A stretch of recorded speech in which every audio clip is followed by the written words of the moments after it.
Welcome to the debate. So yesterday, a zoological park threw a massive first birthday party with one absolute rule, which was that nobody was allowed to give the birthday boy a present. Right, yeah, because the birthday boy is Punch. Exactly. Punch, the globally famous Japanese macaque, and his fame is arguably more dangerous to him than any natural predator out there. It really is. I mean, we're looking at a wild animal whose biological milestone is being treated like a celebrity event, basically.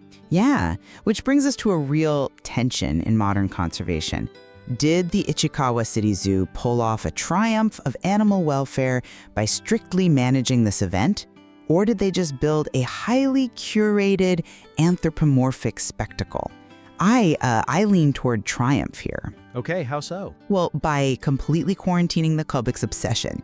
They restricted all interaction to A4 paper cards in a totally separate building. So they prioritized biological reality over sentimentality. See, I actually see it as a psychological failure.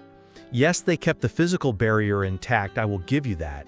But the framing of this event, like soliciting birthday wishes for a monkey, it cultivates an incredibly unhealthy parasocial dynamic. But wait, let's talk about the mechanics of that physical barrier first, because I think it's exactly why this was handled so brilliantly. Go on. The zoo explicitly banned food and three-dimensional objects.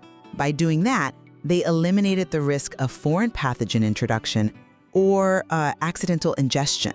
That's a massive biological threat to macaques at this vulnerable age. Right, absolutely. Funneling that ban energy into paper cards in a separate lecture room, it acts as an absolute quarantine measure for fame. Right, and nobody is arguing against the physical quarantine. Biologically, the protocols were flawless. But you have to look at the psychological side. What do you mean? Well, a communal message wall where visitors write birthday wishes to a macaque. When we map human family structures onto macaques, we actively damage conservation efforts. We condition the public to care about Punch as a little brother rather than caring about macaques as a keystone species facing habitat loss. Oh, wow. Yeah, we end up trying to save a mascot, not an ecosystem. I hear you, but isn't that incredibly cynical? If the alternative is hundreds of unruly fans crowding his actual enclosure on July 26, a contained message board isn't a spectacle, it's a pressure valve. A pressure valve that amplifies the issue, though. But you have to put that immense human energy somewhere, right? Channeling it entirely away from the animal into a structured, harmless outlet is just pragmatic zoo management.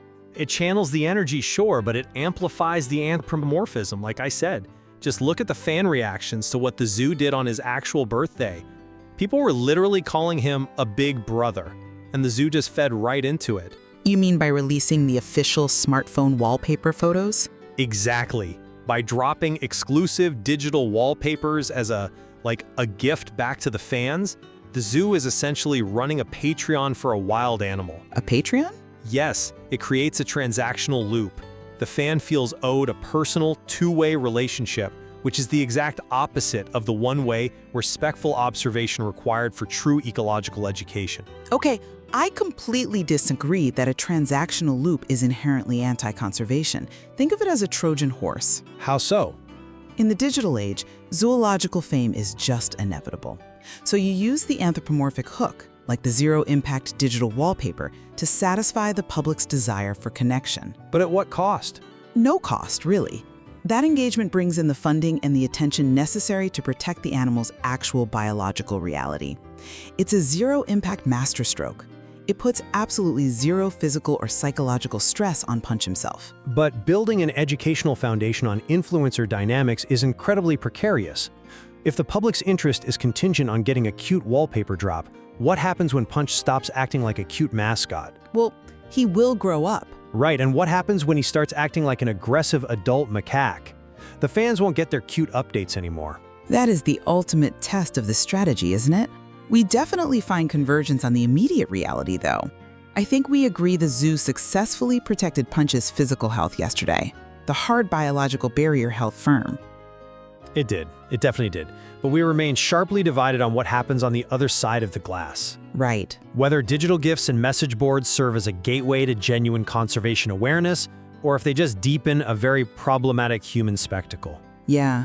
And with the card exhibition remaining open in the lecture room through August 9th, there is certainly more time for the public to observe how this dynamic plays out. Even when the glass keeps the animal safe from us, we are left wondering if we are blurring our own view looking in.